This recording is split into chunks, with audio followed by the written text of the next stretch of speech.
Hello, welcome to this last session of 5. I will introduce me shortly. I'm Alejandro Zurita, the coordinator of the Humanitarian Action Group of the Coordinadora de ONGs in Spain. So I was assigned by the institution to facilitate this session. And I will start introducing our participants that we invited to be interviewed and to be asked about specific questions. On one side, we have Antonio. Antonio has a large experience in humanitarian action. We are very happy that he is participating in this session. Antonio Donini, he worked 25 years in the field, in humanitarian action in different countries. And now he's a researcher and works in United Against Inhumanity. That is an advocacy group that advocates actively for the inhumanities in the humanitarian world. And on the other side, we have Anusanthee Pillay. We invited Anusanthee Pillay. She worked 50 years also in the humanitarian sector. And now she is working actively in relating feminism with humanitarian action. So we are very happy to have both here. I don't know if you want to say hello briefly, Antonio and Anu. Hi, yes, lovely to be here and meet all of you. Just to say that I'm currently the Global Protection Advisor for ActionAid, so I'm also connected to ActionAid, and good for people to know that. Thank you. And right, I forgot to say it. Mm-hmm. Hi, everybody. I look forward to the discussion, and I hope it will be very interactive so we can exchange on important issues that are affecting the future of the humanitarian enterprise.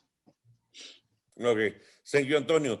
So the idea is to see briefly some videos of the previous sessions where some people are commenting, and then related to this video to make some questions to Antonio and to Anu, and also to open the round to have questions from the public, from you. So let's start with the videos. I don't know who will switch them on. I think it's the Yeka. And once the video has finished, I will make the questions to the. Please go ahead.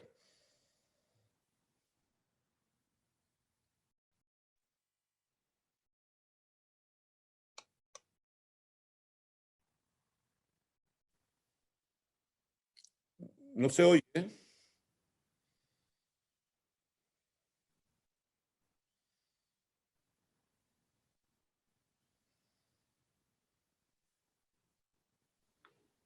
Laura, no se escucha. Si puedes volver a ponerlo desde el inicio y probar otra vez, por favor.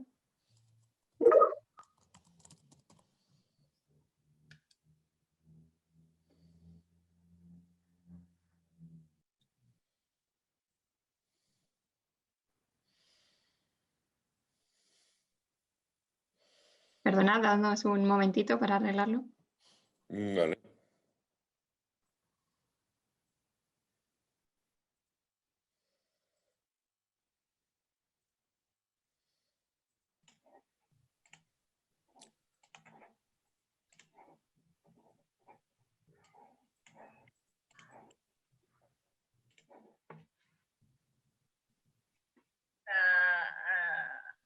Al porqué de algunos principios humanitarios.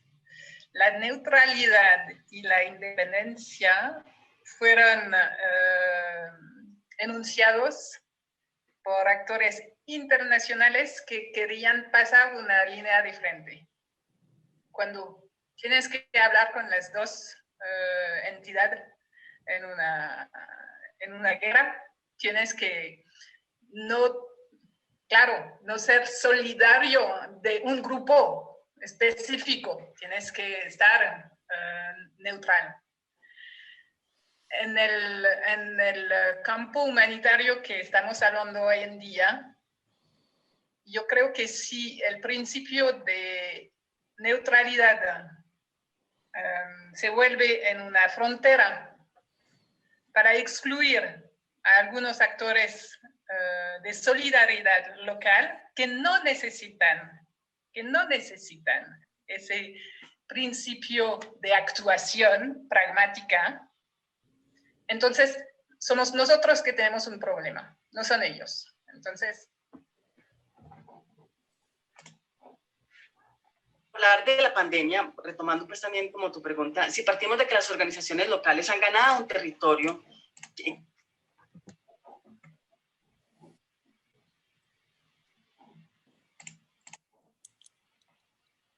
Ya estamos con los vídeos. ¿Sí? Sí, pues, Vale, perfecto, Alicia. Well, this was shortly to introduce to the main question we will make to our guests, no? And this main question is, I will start with Anu.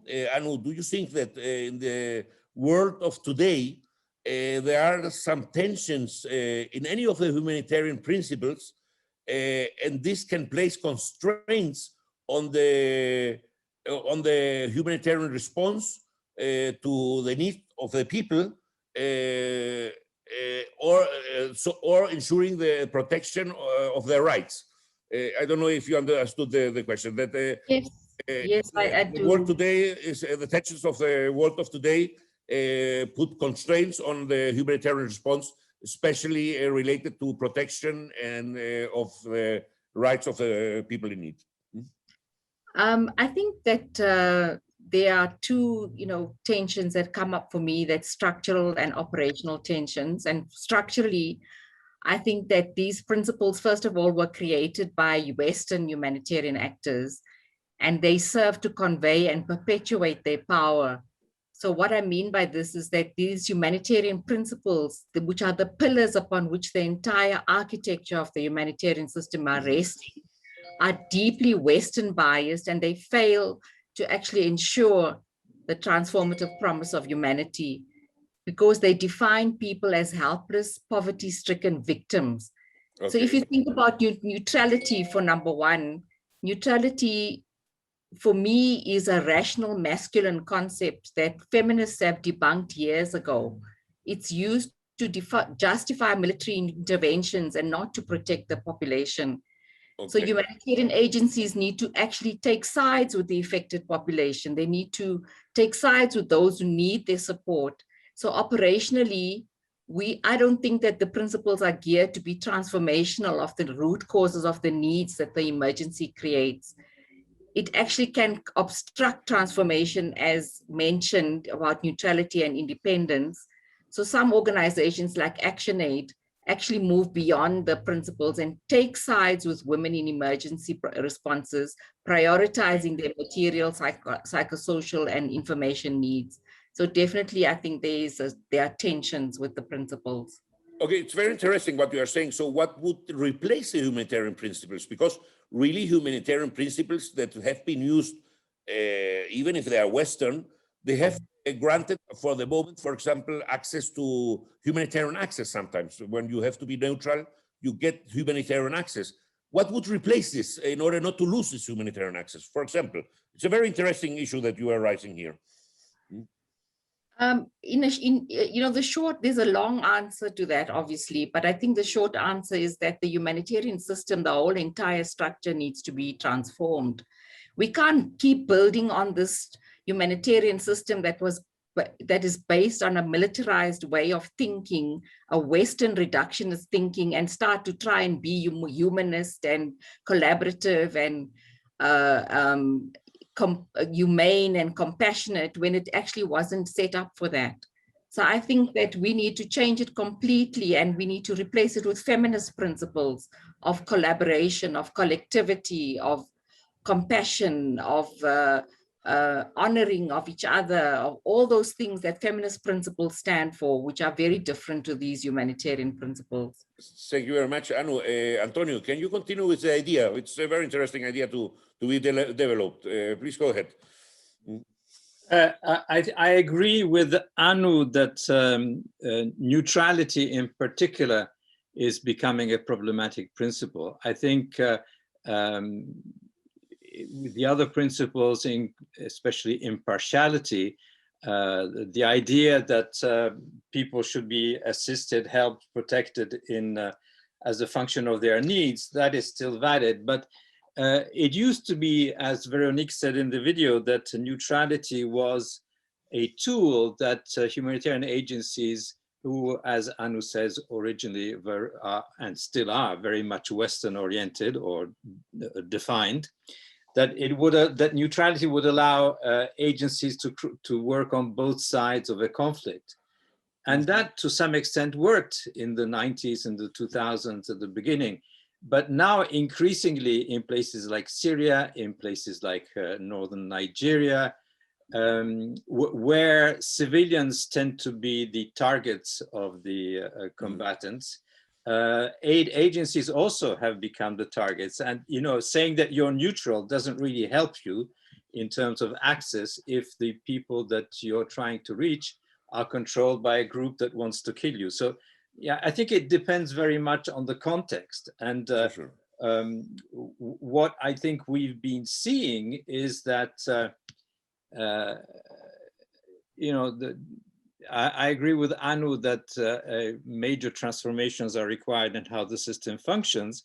I don't know if the humanitarian principles, traditional humanitarian principles that are enshrined by the ICRC will continue to be the guiding lights that they have been for some people or for some groups over the past 50, 60 years, because clearly they don't work in some situations. So it may be that there's not just one way of saving and protecting lives in conflict, that there are several ways, and depending on the context, one will have to choose and see how one can best do, what kind of calculus one can make about saving lives and protecting people, and also fundamentally respecting their dignity, which is something that the system hasn't been so good in doing. Antonio, very briefly, can you tell us that you are a person that is connected to the UN system? Do you see this discussion within the UN? Do you see this discussion within the European Commission? Are they discussing already the humanitarian principles, or is it something only at the intellectual level? I think that it's taboo to discuss humanitarian principles in some quarters, because if you start discussing the principles, then you are facing a situation where you also have to discuss how these principles came to be and how these principles are translated into power relations in the system, where the money, where the power is, and how this power flows down from top down in the humanitarian system. And that's something that the powers that be don't really want to do. Okay, so you are really 20 years in advance or 10 years in advance? Absolutely. Okay, this is great to know. This is a big issue. Someone from the public wants to make a question related to this issue, so we switch to the next topic. It's open. Who wants to ask, please go ahead. It's not necessary. You don't need to raise your hand. Make the question, please. No one? No one wants to make a question? No? Okay, so let's go ahead with the next topic. Alicia, can you switch on the video? The next video.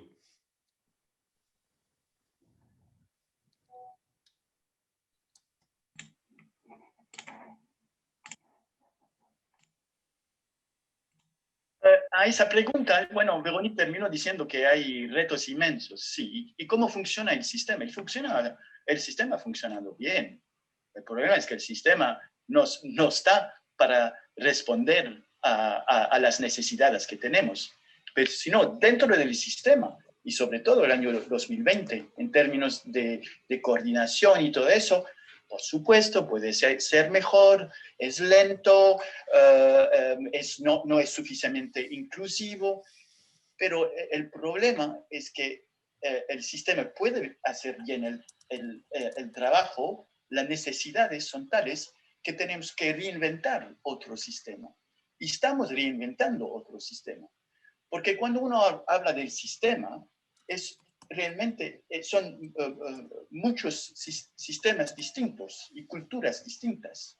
Y hablamos de un sistema, hemos definido cuál es el sistema, como ALNAP lo hace con sus informes todos los 3 o 4 años, y lo hemos visto mucho más en el 2020, cómo nacen, cómo se están estructurando sistemas que no necesariamente están directamente conectados a lo que hablamos del sistema humanitario. Voy a dar algunos ejemplos. Por ejemplo, toda la movilización comunitaria, también con fondos comunitarios, con fondos que van directamente a organizaciones nacionales, que no entran en las discusiones del sistema todavía. Esperemos que ALNAP en el 2023, creo que cuando salen el nuevo informe sobre el sistema, bueno, tienen la intención de ampliar un poco más de eso.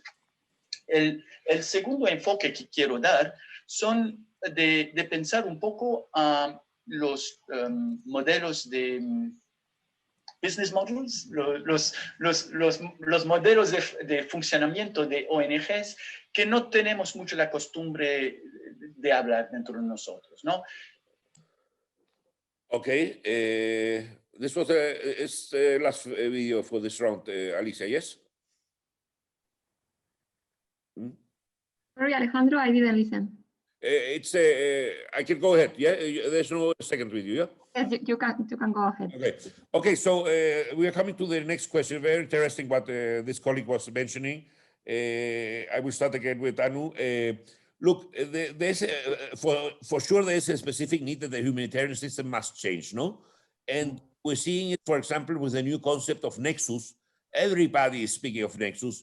The European Commission, ex-DEFCO, is speaking about the nexus. ECHO is speaking about nexus. But the first change that must be done in order to that nexus become real is that ECHO must be the same unit than DEFCO. So it's very funny to see that DEFCO from one side speaks about nexus, ECHO from the other side speaks about nexus, but the first thing that they have to do is to get together. So my question is the system really changing, or people are speaking only about the change that must be done? And if so, what change are you seeing? And what is the main constraint? What are the main challenges? What are the main changes that must occur in order to have a really new humanitarian system? Anu, please go ahead. Okay. Sorry, am I muted? Okay, no, I'm not. What I think is happening is that there's a lot of talk about change, and there's a lot of talk about the nexus. The humanitarian sector, but I'm yet to see it translate into something that looks anything like reality, you know, that actually see it translating on the ground into something that is making sense to the people who are affected by the crises that they face, and where these humanitarian and development actors are working. I think the main issue is that, first of all, they talk about localization, they talk about shifting power, but what does it really mean to the people on the ground? What does shifting power mean? In fact, you know, I think it's a bit laughable to talk about shifting power, because who are you shifting power to, from where to where? You're not recognizing the power that people have already, as if they're powerless. And so that same thing that I said earlier about people being perceived as helpless victims rather than people who have power, and doesn't it mean then that we talk about the humanitarian system relinquishing power, you know, not continuing to hold so much power in the way that they work? So I think that when we talk about localization, we're still talking about instrumentalizing the community-based networks rather than really, relinquishing power and putting power back into the hands of people who are actually the first responders. So, so what we see is the humanitarian system is supporting the community-based networks on a project by project basis. There's no sustainable funding that goes to these communities. There's no talk of sustainability and core costs of their operations. So that shows you that there's no real will to shift power. They're still holding power, and there's a reluctance to change because people will lose their dominant position. Some donors are more ready than others to experiment and find new ways. But really speaking, who is really willing to say, we don't need to respond. We don't need to give, people can do this by themselves, or we are not needed, or we need to hand over power. Who's ready to say that? So really speaking, the change is being talked about, but I'm not seeing it happening. Okay, but is there any movement that you are seeing already? Is there any positive sign that you are seeing, or it's really so hard that we don't see changes? I would like to know your opinion there. Or can you give there maybe something that is changing already? But the discourse has changed. Hope, no? There's definitely a change in the discourse, When I joined the humanitarian system, I couldn't even call myself a feminist because I would have been chucked out immediately. So the discourse has definitely changed. There is a recognition of women-led women rights organizations being first responders, being at the front line. There's recognition of community-based networks and power of the community and all of that. There's recognition in the discourse. But in reality, I'm not seeing change because I think it's going to be something else. It's going to be a different thing that people are going to have to do to actually make that change happen. And we're still hearing the talk. I'm not seeing the change on the ground. Wow. Okay. I will pass the word to Antonio. Can you continue the idea? It's, again, very interesting, the issue we have. Unfortunately, I think Anu and I are going to are agreeing on everything. So it's going to be a very boring webinar. We should invite someone who defends the supposed changes, no? Yeah. So, no, but seriously, I think there was a report, one of which I worked on, and another one that HPG in London did. And the conclusions of both these reports was that one of the remarkable things about the humanitarian system as it emerged from the Second World War is that it hasn't changed. There's been a lot of talk about change. There's been all sorts of reforms that have been bandied about, but the reality of the functioning of the system hasn't changed. There's been exponential growth, of course, in the system. There's been improvements in technique, in the automaticity with which we respond to crises. We are faster in getting food to the people who need it, but the fundamentals, the way in which the players function, the power relations haven't changed. The system is still a function of the way in which a group of about 15 major OECD donors look at the world. It's their view of the world that is sort of providing the software for humanitarian action. It's the oligopoly of donors and the UN agencies, Red Cross movement, who are financed basically by the North. There's been some change, of course, a little bit, but the reality is that the power still flows down from the top to the bottom, and that we from the North are presenting our way of finding solutions to the problems of them down there in the South. And I think this has to change. Of course, it's not going to change spontaneously because, people who have power don't normally give up power very easily. As this American feminist poet Audre Lorde used to say, you cannot dismantle the master's house with the master's tools. you have to dismantle the house with your own tools. And Exactly. I don't think we're there yet. Exactly. But this, again, it's very negative because if the system doesn't change, the economic and the power system doesn't change, the humanitarian system never will change. So Well, we can have, especially for the young people who are starting to work in the humanitarian sector. yeah, well, I think What that can we give them? there's a fundamental issue here that the world outside the humanitarian world is changing very fast. Okay. And the tools that we've had and developed and nurtured, including the humanitarian principles, worked more or less well. But I think now we're reaching a limit where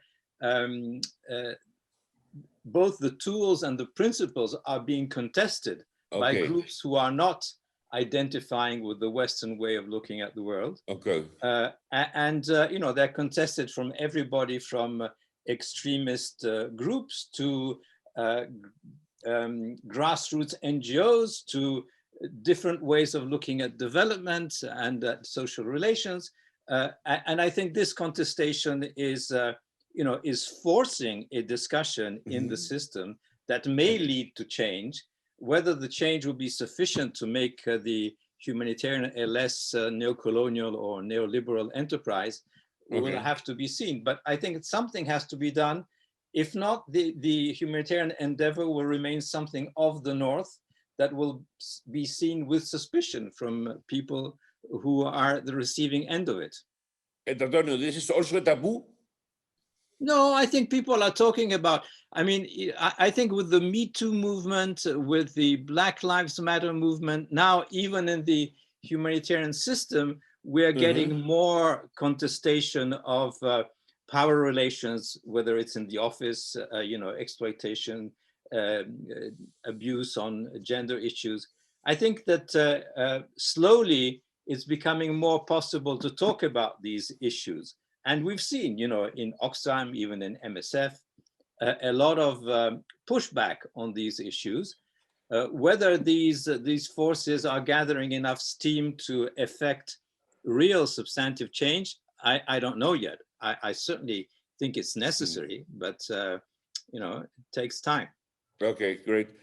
Anu, do you want to add something? Because I think Antonio is speaking more than you. And I don't want to be accused that I give more the word to men than women. So no, I don't think that's the case at all. I thought I was talking more than him, but I know I had the impression that Antonio speaks a little bit more. Yeah, agreeing with each other. So somebody should actually start disagreeing with us so we can have a lively debate. But once again, for the public, if someone wants to make a question, a critic question regarding the positioning of both, please go ahead. This will make the discussion more interesting. So if I just wanted to say that, you know, change obviously is always possible.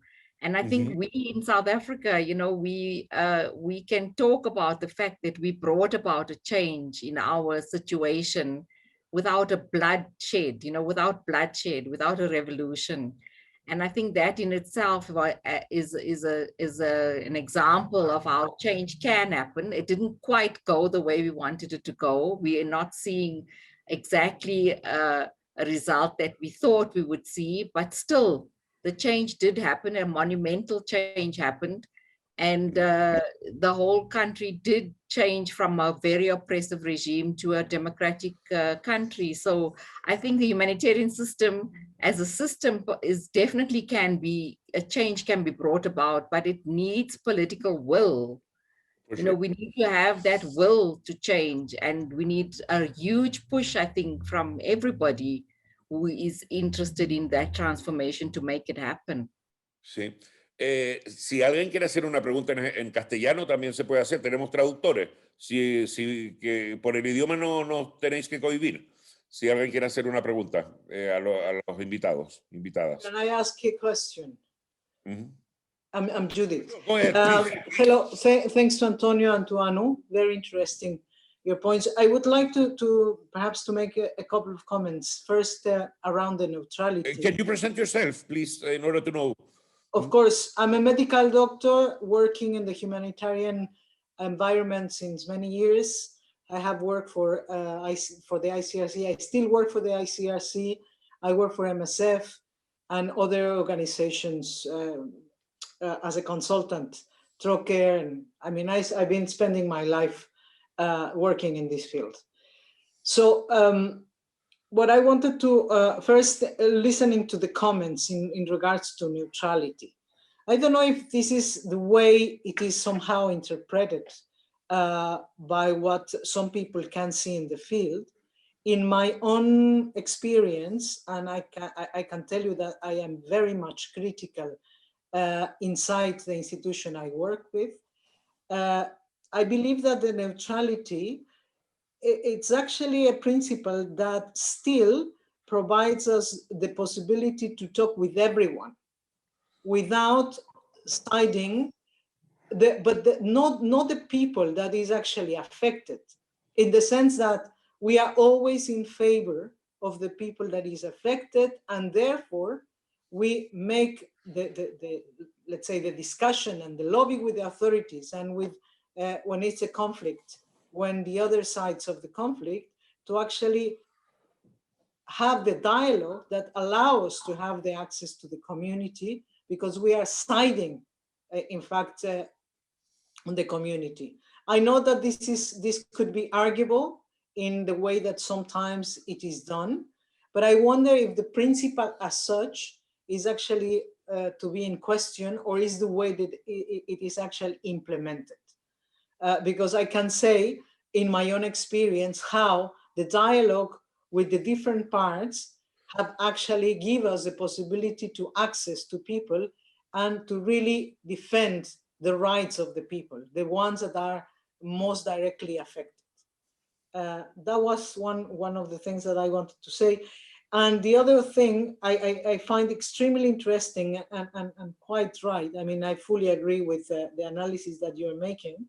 And recently in the other webinar that we had on Monday, I believe, one of the things that we were saying about localization, I would say that precisely what is at stake, it's power. And I don't think that the institutions, the organizations are willing to release that power, because they want to prevail. And that's a problem, because the problem is that their objective, it's not really to transform. They actually say that they are not there to transform. They are there, and this is how they say it, because we are here to save lives. And I ask them, okay, what do you prefer? Do you prefer Haiti or do you prefer Japan? Because for me, it's obvious, huh?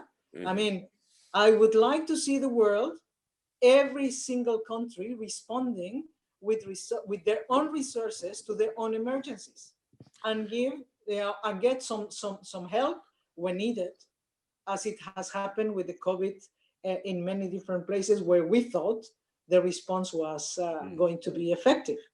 Judith, many thanks. We are a little bit against the time, so yes, it's okay. Thank you. Thank you. I was listening you carefully, but we have to go forward. Yes. Thank you very much. I give the word to Antonio and to Anu shortly to. Very briefly on the issue of neutrality. I think you have to look at the context. In some contexts, I remember when I was working in Afghanistan, I was head of OCHA for Afghanistan, and I worked there twice actually. And even during Taliban times, it was possible to have a conversation with all parties to the conflict. It was difficult, but somehow there was some residual respect of the Taliban for the Red Cross movement, for the UN, and for NGOs, because they saw what NGOs were doing on the ground. But at the same time, you had an increasing perspective from the Taliban and from others that we were foreigners, that we were trying to impose values brought from the outside, that we were going to transform societies in a way that didn't fit with their view of society, and that to some extent we had become the enemy. We used to be benevolent foreigners coming here to help, and now we come with an agenda. So that's been one change.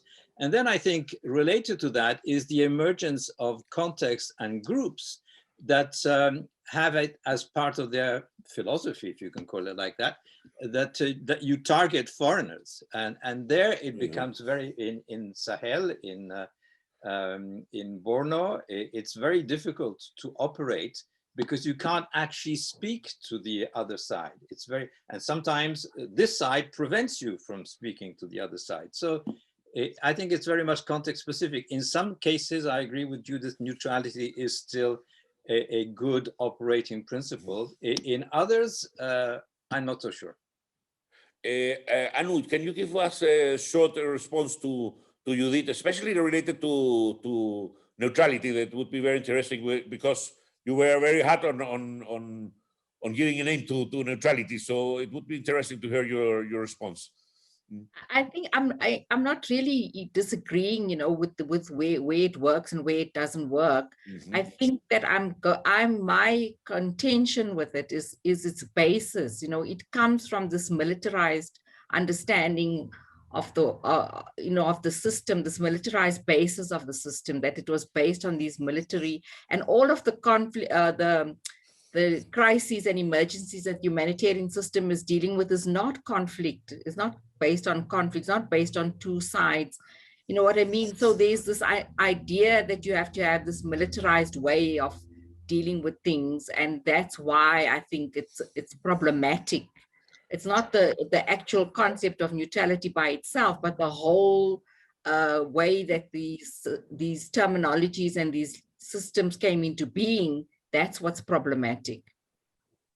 Okay, thank you very much. Sorry for not going more with this topic, but I'm obliged to fulfill an agenda that was given me by IDEA. So we have to see the next video, please, Alicia.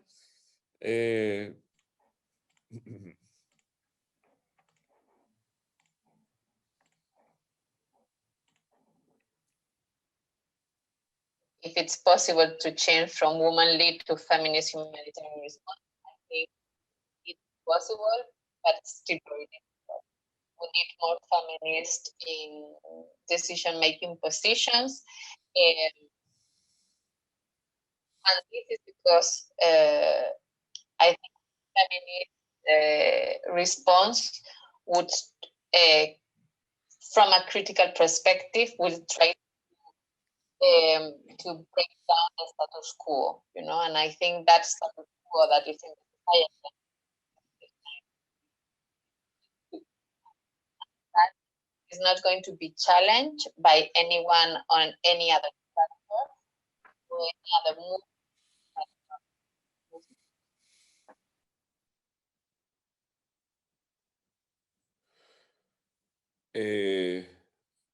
Is it okay? Yeah, we can continue. Alicia? Okay, so now you have seen that we have switched to the COVID topic. There I will start again with you, Anu, and I want to ask you there, do you think that the COVID response has been a progress, or within the COVID response, there have been a progress in making the response more feminist and a greater weight for women? It means the question is, do you see that the COVID response has been an opportunity to accelerate the feminist approach and the weight of women? I think, I said earlier, I think you should have asked Antonio to speak first, because it's not fair that I get to answer all the questions in the first place. But since you're talking about feminism, let me say that COVID-19 has definitely put the spotlight on the issues of power and gender inequality.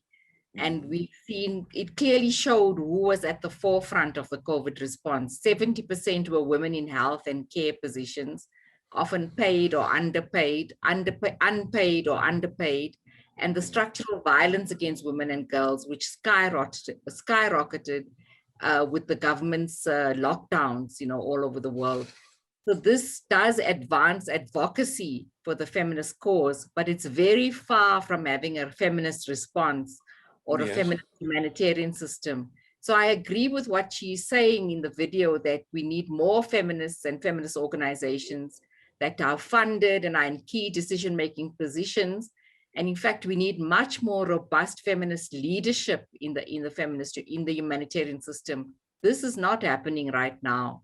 You know, organizations, I mean, groups like the Gender Reference Group is not a decision-making group of the Interagency Standing Committee.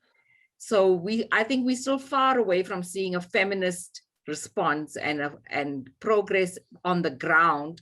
But definitely, as we've been saying all along, we are seeing changes in the talk, you know. As I said earlier, there was a time when I couldn't even declare being a feminist in the humanitarian system. But now, of course, there is space that is opened up. So I would say that has happened. Okay. I will make you a very simple question, but it's better to the people who don't know. Could you very briefly explain what is the difference between a gender sensitive, gender responsive, and a feminist approach in humanitarian action? I know that it's very clear, but maybe some people do not know it, so it's better to clarify it. So a gender responsive, you know, when you talk about gender, what has happened especially in the humanitarian system is gender has been disconnected from feminism, which is actually a very incorrect thing that happened. You know, it got disconnected from its political underpinnings. And what is different then is the feminist approach is something which takes into account that women are systematically and systemically discriminated, that it is a structural oppression of women. That is the political position. It's not by accident that it is happening, whereas a gender sensitive approach works in a very technical way. It is very technically responding to the needs that the inequality has created.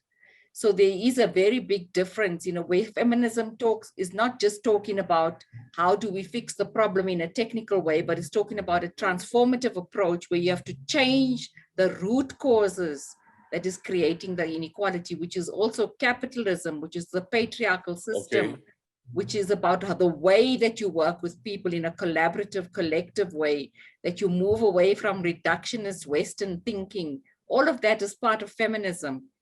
And so the gender approach that is promoted by all donors is in doubt. It's technical. It's the technical aspect of feminism, you know. Okay. Feminism created a technical aspect to be able to deal with the power dynamics from a technical perspective. Okay. So you're only just shifting the furniture in the room. You're not changing the building, you know. You're just shifting the furniture around and making it look nice in the room. Okay, but at least one step has been done. If you work on gender, at least you have done one step forward. It won't change. It won't change the system. Okay. It won't change the lives of women on the ground, you know. Okay. It won't change the lived realities of people's lives. That's what we want to change. Okay, thank you very much. Antonio, please. Related to COVID and related to feminism, it's both, as you can see, no? My sense is that the pandemic has acted as a revelation. It has uncovered a number of things or pathologies in the way in which the world is run. One of them is what Anu was talking about, is the fact that the vast majority of the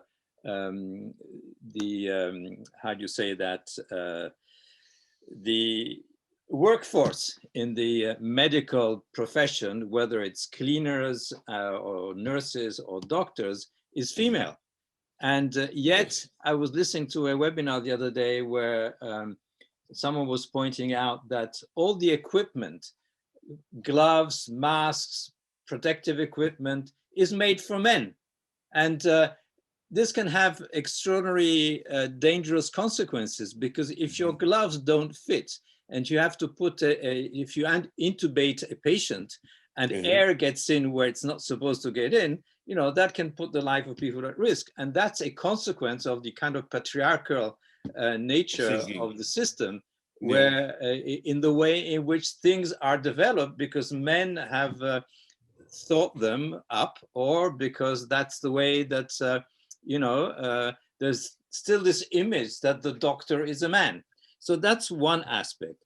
So the other aspect is that the pandemic has also revealed levels of discrimination, not only gender-based or discrimination against women, but also against migrant populations, against people who are at the margins of society, people who are homeless, and this has been made worse, I think, by the rhetoric of war that has been used by many of our leaders. Macron in France was talking about war against COVID. And I think that's completely wrong. I mean, it's not a war. It's something different. It's something that is the survival of people on this planet, even of our own species, if it's not addressed properly. So I think that in terms of discourse, there's been a lot of the right things have emerged. But again, as for the previous discussion we were having, the power relations haven't really changed. And I don't know if the pandemic will change the power relations, probably not. But at least the issue has been put on the agenda. What also is clear is that these issues are not really just technical, they're mainly political. I mean, how the health system in India or Italy works is a big political issue. It's not an issue that of nuts and bolts. Can you give an example, Antonio, about how COVID crisis has shown the discrimination or has shown what you are saying, no? Well, for example, one of the first things that happened in Europe was the closing of borders for migrants. For example. Business people could still travel, but it became very, very difficult for people who didn't have the right kind of paperwork to go from A to B. I think that you saw it in the UK and in France and elsewhere, how homeless people were rounded up because they were perceived to be a risk. So it's a kind of biopolitical reaction of the state to hide or contain the people who may be spreading disease and keep them away from the rest of the population. So, you know, there's, this is not particularly a gender issue, but the issue of surveillance and security and how mechanisms that are being introduced because of the pandemic, you know, as we've seen in the past, these mechanisms of biosecurity are likely to remain with us for a while if we're not careful, limiting people's ability to come and go and do their things the way they want to. So I think there's risks there that we need to be aware of. Okay, thank you very much, Antonio. Very interesting again. I like all the topics, but we have to continue. Alicia, please go ahead with the next video.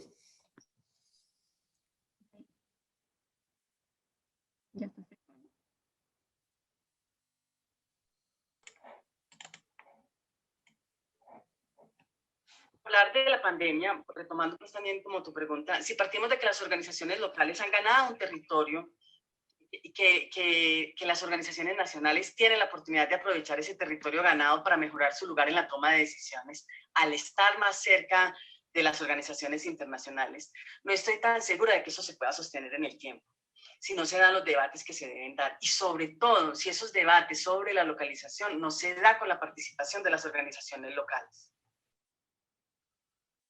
Okay. Alicia, this is not the only video we will now, no? Okay, you can go. Yes. Okay. Anu, one question there. How do you think that the pandemic has accelerated the adoption of the grand bargain commitments on localization? That really the COVID crisis has been used to, or has automatically accelerated this commitment of localization? Or do you think that nothing has changed before and after COVID? I think again, you know, it's sounding now a bit like I'm saying the same thing over and over, but there's a lot more talk about localization this year. Yeah. You know, the Interagency Standing Committee published its first guidance on localization and COVID. And international and organizations and donors have had to rethink their ways of working with the less travel and international staff, you know, this whole, but has this actually changed in reality? Has it changed on the ground? I think what has happened is that the response can no longer be disguised. I think what Antonio just said, is that I like exactly what he said, is that the COVID-19 has exposed the pathologies of society. And I think that is a really good way to think about it, is that the responses that we are engaged in can no longer be disguised as international actors leading the response, where the local actors do all the work, but they can't do it without the international actors. What has happened is the international actors couldn't travel. So the local actors are doing what they always do, which is respond to the crisis as the frontline responders, as the first people who respond. So I don't think anything has changed, but the veils have been stripped off, and now we see the reality for what it is. So the problem still remains, is that this localization discourse, in which the local actors really haven't had much to say, they haven't had much engagement in shaping this discourse, it continues not to be translated into reality. So the Feminist Humanitarian Network, which is a network that was initiated by ActionAid some years ago, they undertook research to document the challenges presented to women's rights organizations. And there we saw how women have taken up, and the organizations took up critical leadership roles despite not being recognized or even being resourced by the humanitarian system. So the grand bargain, like other initiatives, needs to move from dialogues in Geneva to real commitments which are owned by communities and that hold the international humanitarian actors accountable. Okay, perfect. Antonio, can you continue the idea? Well, once again, we all agree here, so it's a bit of a problem. I agree about the rhetoric. I think that the whole debate on localization is a symptom of sloppy thinking in the humanitarian system and in the donor system. I mean, it's a mantra. What does it actually mean when you say as local as possible and as international as necessary? Humanitarian response to crises, whether it's so-called natural disasters or in war, has always been local, first and foremost. The first responders are always local, number one. Number two, some NGOs, including mosques, including church-based NGOs, local or international, have always been local. There's nothing new there.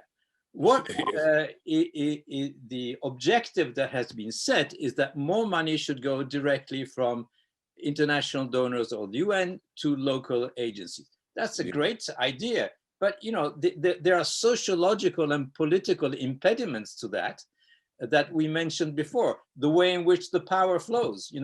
Are agencies going to give up their power? As Anu was sort of hinting, agencies in many cases want to simply extend their life and the work that they do on the ground.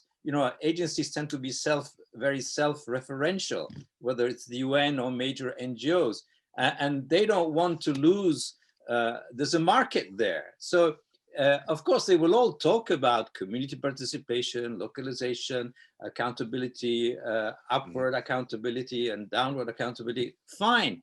But until you change the fundamentals of the system, and it becomes an international system where the interests of all populations and groups are somehow represented, and not just the power and the money that goes with the power that comes from the north, until you change that, I don't think you're going to be able to see real localization, which doesn't mean that lots of interesting things are happening at the local level, sometimes with very little money and very little support from outside. And we're not very good.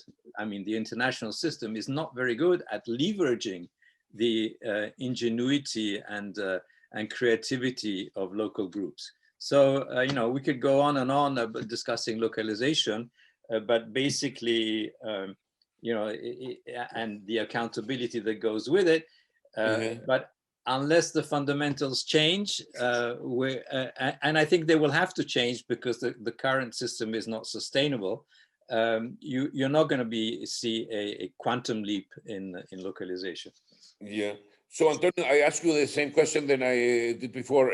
What message to give to young people who are starting their humanitarian career? They are 25, 28, they're starting. If we say them, as long as the system doesn't change, it hasn't changed, nothing will change. So, it's Well, a very motivating message. So, what message should we give them?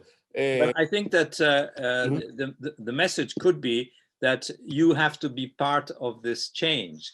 You know, unless you know, the humanitarian relationship is a relationship without reciprocity. We, the powerful or the rich, come to you, the poor and the distressed, with our recipes for your survival. That has to change. It has to be a relationship where there is more reciprocity. Even if the money comes from outside, the nature of the relationship can change, and decisions can be made locally on how the money can be used or what kind of activities are required. We far too often come with a model of what needs to be done, and this model is imposed. Of course, we discuss it with you, but really, this is what we come to do. So, you know, I think it's possible even within the strictures of the system to have more community-based activities that respond to the needs of communities, even if the money comes from outside. But it requires a change in the nature of the relationship. Okay, but if this issue was a taboo in your generation, it's a taboo also in my generation. I will never open it to in an official meeting with ECHO or with United Nations. I will never speak about it. Why should it do it the new generation? Your generation, my generation didn't. Well, I think going back to what we were saying earlier about, you know, this idea of decolonizing aid, it's now a part of the debate. I think even the bureaucrats in ECHO or in USAID will have to come to grips with the way in which what they do in the field is perceived by the people who are at the receiving end. And I think there is room for revolution always, but there's also room for some modest change in the nature of the relationship where decisions can be made in a more cooperative or more reciprocal way. I'm not saying that power is going to shift automatically to the survivors of crisis, but I think more can be done to embed the response in the needs of the communities. Okay, great. So let's go for I think it's the last video and the last question, and then we open a general question for people who are participating. Let's see if we can generate a debate. Okay. So can I just say one short thing? Yeah, for sure. Please go ahead. I want to say that, you know, just building on that, I think that the change is, you know, where you say, what will we say to young people? I think that change is not just about technical change or structural change, it's also about changing people. You know, so one of the things that we have to develop in our young people is, and people coming into the humanitarian system, is humility. You know, working with community means you work with them with humility. You go in there recognizing that the community are the experts of their own lives and you're not the expert. You know, you come in with a collaborative intention, you come in with compassion and with that way of working that is very different to the expert top-down way. So that's also part of the change. Okay, I agree. Okay, let's thank you. Let's continue, Alicia, and for the last video. And I don't know if it's the last video. Je pense qu'on a beaucoup appris avec la COVID-19.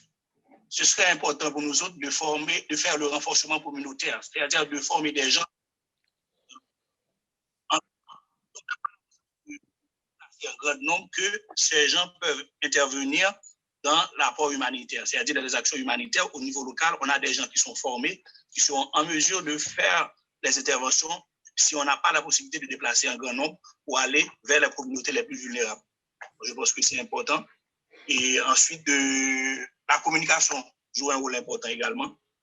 Parce que les gens, il y a des communautés où les gens ne savent pas ce qu'on est venu faire. Il est important de leur fournir les informations nécessaires à ce qu'ils sachent que c'est un devoir, on les apporte de l'aide, mais ils sont en mesure de dire si quelque chose ne va pas, ils sont en mesure de rapporter ça, et justement, et on doit prendre en compte les plaintes qui ont été faites par les gens dans les différentes communautés.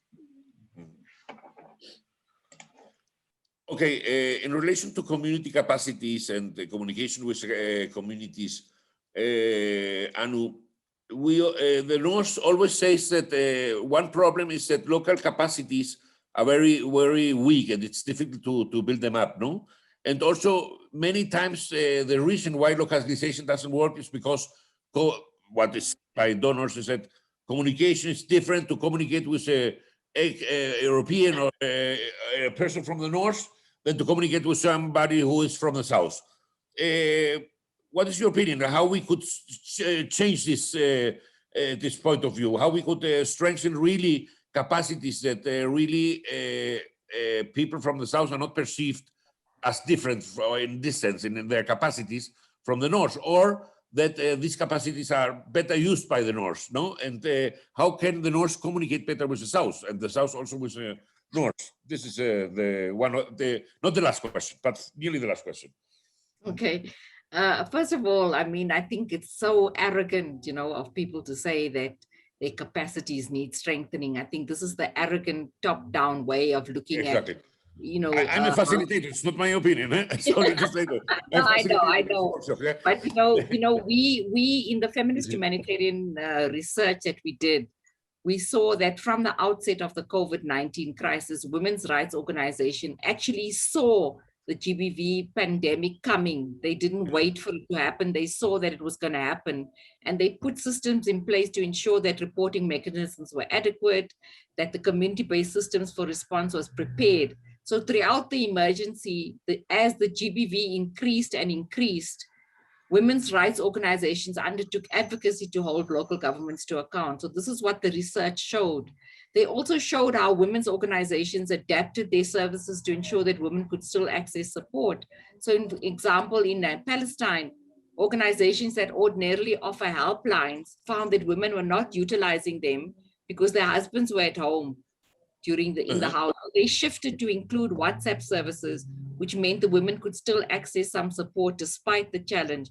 So people, you know, responded and adapted. And so the capacity, you know, when you say the capacity needs to be strengthened, capacity for what, you know, to impress the donors, the capacity to talk in a language that is not their own, in a way that the donors can understand. What are you actually talking about when you say we must increase their capacity? So I think that the way to communicate with communities is to co-create, you know, empowerment, to co-create transformations, to work collaboratively. And again, I will emphasize humility. If there's no humility, you're going to come and look at people as victims and as poverty-stricken people who need help, then you're coming at it from the wrong way, and you say they need to increase the capacity. I think we international workers need to increase our capacity to work in a different way. Okay. Okay, thank you very much. Antonio. Of course, I agree with Anu, but I want to give two examples. One is Haiti after the earthquake. Haiti became the republic of NGOs. I think that capacity building and working with local capacities of, you know, local building on the capacity of local people would be a good idea. But what we're doing very often is undermining this capacity. And I think in Haiti it was very, very clear. The external actors decided that there was no capacity, and therefore that there was no point in working with the Ministry of Health because it was corrupt and it had no capacity. So you set up parallel structures. And going back to localization, let me just give you an anecdote. 3-4 years ago, I was doing a piece of research in the Sahel, and I was in Niamey in Niger.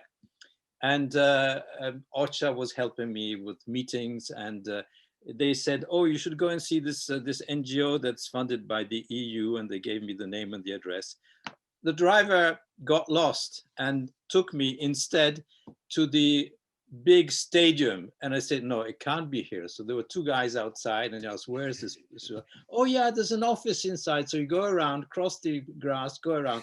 And I knock on the door and there was the smallest NGO I've ever seen. It was a nurse and a young, and her husband who was a teacher. They owned a motorbike and some bags of seeds and some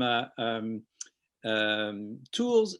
And she said to me, oh, this is the first time I see someone from the international community, because I got there by mistake. And so they were doing excellent work. You know, they were working down on Lake Chad, where the fishermen had been moved out of the lake for security reasons. And they were trying to help them to, you know, plant some fruit and vegetables to survive. And they said, oh, you know, so I asked them, where'd you get your money from? Money, we don't have any money. We collect, you know, from our teacher friends, from employees in the bank, all local money. So that just gives you an idea of what you can do under the radar with goodwill and, you know, leveraging local capacity. And of course, they would not qualify for any kind of eco assistance because, you know, unless you can demonstrate what you've done, you're not going to get any funds. And if you don't get any funds, you can't demonstrate what you've done. So, you know, one way or the other. They were not managing protection mainstreaming indicators, no? Yes, yes. And they didn't even know where the cluster meetings were being held. Okay, okay, thank you. As a last question, a little bit of conclusion, then we open the questions to the public, no? In your opinion, as general question, no, what lessons learned would you highlight, not only from COVID? The question was formulated at first only to speak about COVID, but after listening to you, I would also say, what lessons have we learned in the last 30 years in order that the system has to change? And what lessons have we learned, especially now with COVID? This would be my last question, and then we open the question. No? Anu, please go. Okay, I think that, you know, if you think about COVID, but if you're going right back 30 years, we have learned everything that we need to know, but we're just not using the learnings, and we're not changing the system because we don't want to change. You know, this neoliberal capitalist system, neocolonialism, we know all about why the problems exist. People, as long as we are market driven and we are operating the humanitarian system in the marketplace, we will continue to perpetuate the inequality, because capitalist system can't exist without inequality. It can't exist without injustice. So until we change that, we're not going to change anything. And we know what needs to change. We also know that all that we've been talking about, that the local, the communities are the first responders, this we've known ever since we started working in humanitarian system. So I think what we need to do now is to stop talking and to act, to actually make the change happen. We need to nurture and support without instrumentalizing the social and grassroots, mainly women's movements that have protested and continue to protest against the injustice which have been created by all the crises and all the pandemics, and who have been at the forefront of the response. We need to now do what we've been talking about for years and years and years. Support and nurture these organizations, work with them with the compassion and care and humility and collaboration, and work to, it's a window of opportunity that we have to work towards a feminist, just and green society. You know, not only about the people, but also about the planet, you know, taking care of the planet. And what we need is a really strong political will. Without that, it's not going to happen. It's, you know, for example, I mean, if we really were wanting to save lives, why would the rich countries be hoarding vaccines? Why would they be refusing to share patents? They don't care about saving lives, and that's what has to change. Okay. Sounds reasonable, but you said it, it must be a political change. And how to achieve this political change, coming from UN, coming from NGOs, especially here, how we change it from the NGO side, how we can contribute to this change? Could you give a small idea? So one thing that has always worked is solidarity. Yes. We come together and work in solidarity with each other around the common goals. That's one thing that has worked in many, uprisings against injustice. But I'll let Antonio answer more on that. Okay, perfect. Antonio, please. I think, there are an estimated 250,000 humanitarian workers in the world, probably even more. Of course, 90% of these are from the country or the community.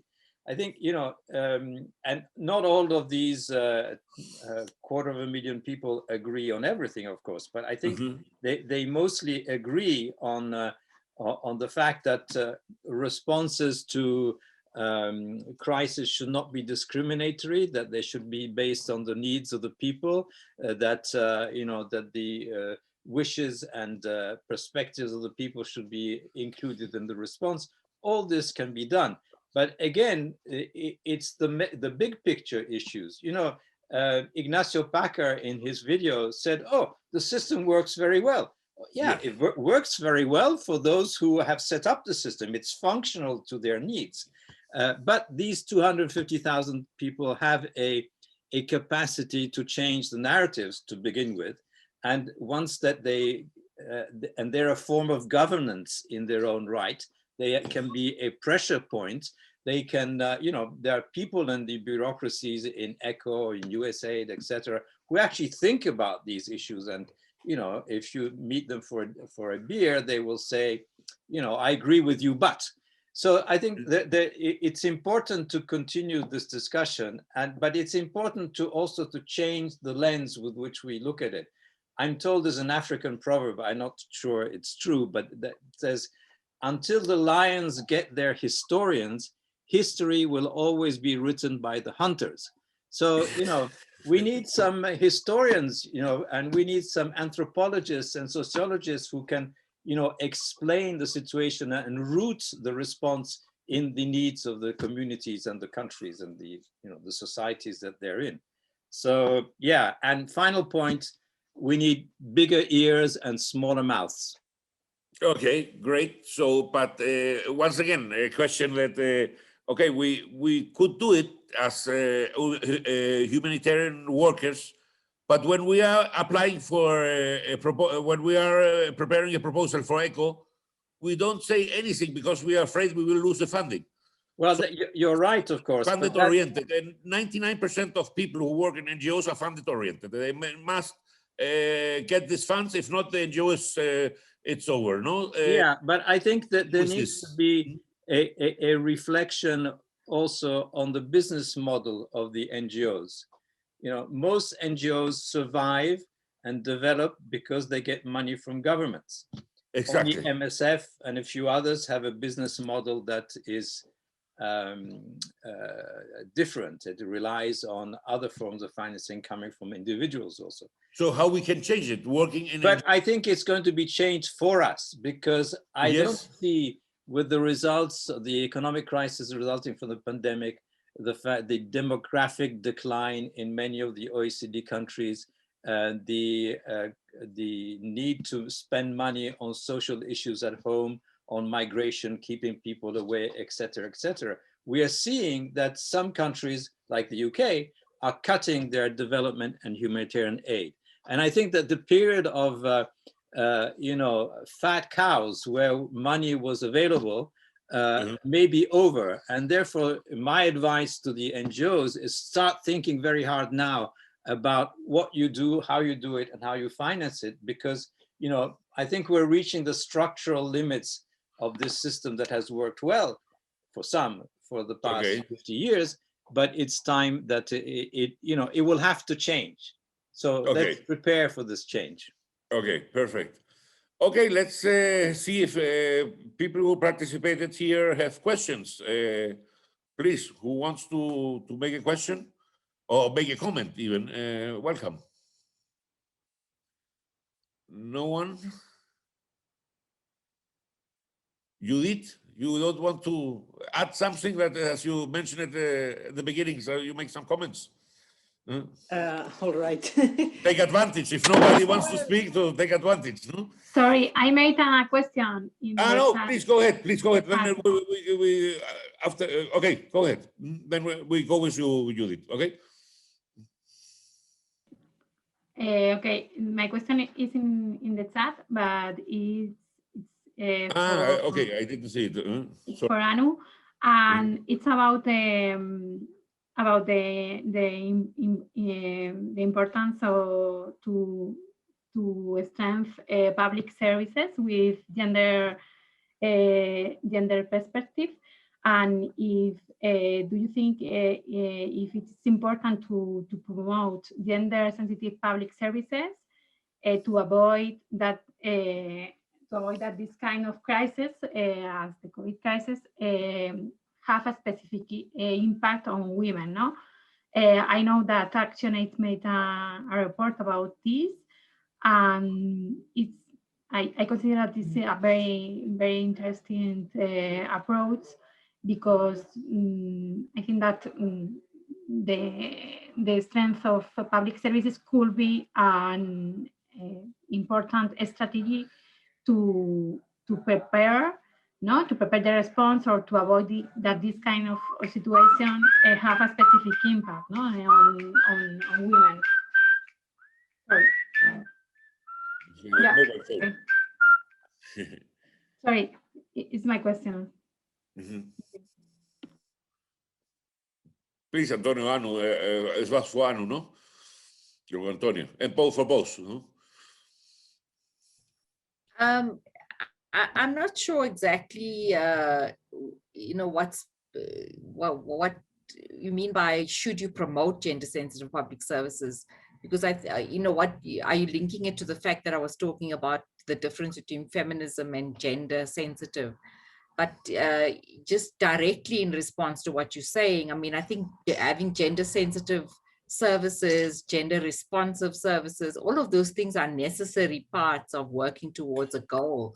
But the goal has to be a feminist transformation. It has to be a feminist, based on feminist principles of lifting women out of oppression, of changing the discrimination against women, of changing the power, having a power analysis and making sure that you understand the power dynamics that are underlying the fact that the women are, that whatever it is you're designing is going to have a different impact on women. What is the power dynamic that is creating this inequality?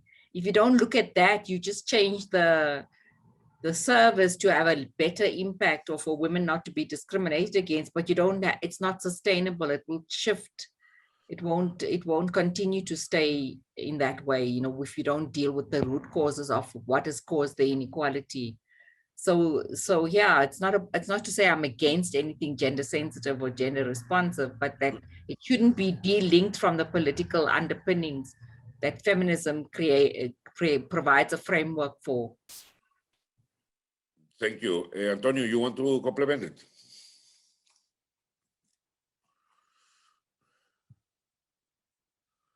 Oh? Sorry, not really. I think I didn't understand the question very well, so I'll pass. Okay, thank you. Judith, I gave you the word, so I have to fulfill it. Please, go ahead. Well, just to say that I cannot agree more with what was said this session. Completely agree with what Anu and Antonio said in regards to all these topics. And my question is, to all of us, is how do we create the space inside the humanitarian organizations, not only to discuss, but to really transform things?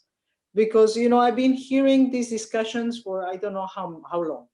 And there are certainly some changes at least in the narrative. But as Anu said, we need to go to action. And this is something that I tend to believe that it will be until the reality on the ground slaps the face of the organization that we don't want you anymore. We don't need you anymore. Because that's the thing, it's business that they want to keep on going. I don't know for how long. So I would say that this is our challenge, how to create these spaces, because I have the impression that we always talk between people that we basically agree on things. Exactly. How we open the spaces to actually question the people that is making decisions at different levels on how this has to change. Because at the end of the day, and you know, thinking about the question of what do we say to the young people coming, and I cannot agree more with what Anu said. There needs to be humility. There needs to be a different attitude. And this is something that I always say to my colleagues when they come. You know, I work in detention, and many times I have seen people talking to the governors, talking to the authorities that have been working in prisons forever, like preaching, you know, like teaching them something that if it was like new. Yeah. And I find it's just so arrogant and ridiculous. Yeah. But then we need to create the spaces to make these inputs to the young people and to transform the system within the system. Because otherwise, you know, we can keep talking, and at the end of the day, the ones that have the power continue in the same line. Exactly. So I will summarize your question for Antonio and for Anu. So can you give us, as active humanitarian workers, an advice how we can transform what you are recommending in real action? Because tomorrow I will get back to my ECHO proposal and I will forget about all what you are saying because I have to ensure the funds for my organization. So really, I don't know how to get out of this, because if I open the mouse, I will not get these ECHO funds. So please give us an advice as we as a collective here in Spain, how we can deal with this and how we can introduce to have this this discussion within the humanitarian space that exists here in Spain. Antonio, Anu, whoever you want to. Well, I can go first if you like. Yeah. I think this, of course, is a crucial question, but there's at least two different ways of responding to it. One is, what do I do as a humanitarian? And the other is, what do I do as a citizen? As a citizen, I can organize, I can be part of advocacy groups, I can go and chain myself to the parliament gates, I can do all sorts of things that I can't do as a humanitarian. So, you know, I think that as a citizen, we have responsibilities vis-a-vis the next generation and the kind of world that people from my generation are leaving behind. And you know, and for me, what happened, the siege of Aleppo, the fact that in the 21st century, we have medieval sieges where civilians are the target. That really was a moment, a bit like Rwanda, where I said, something's got to change here. But humanitarians can't affect this change. This change has to come from politics, from citizens, from pressure on governments. That's one part of the discussion. The other part of the discussion is, what can I do as a humanitarian? And I think as a humanitarian, you have a responsibility when you write your project document for ECHO, not to hide the reality of what's happening on the ground. I think that in many cases, NGOs and even the UN tend to butter up donors, saying we can do this, you know, the situation is fine, we can work. And the situation is actually much worse, or you know that you're not going to be able to do what you're asking for. But because accountability comes later, you don't worry too much about that. I think that it's important to engage donors in this discussion. But, you know, as, by the way, there's a beautiful song that Mick Jagger just put out on the pandemic. And one of the points he says is that I've sold my soul to Bill Gates because he owns everything. So I think that we also have to look at this aspect. You know, where does the money come from? Where is the power? There's the power of states, but there's also the power of Bill Gates and other philanthropists who are having a more and more important role in the humanitarian response, particularly on COVID. So, you know, there has to be an open discussion about, you know, what the long-term impact of these policies are.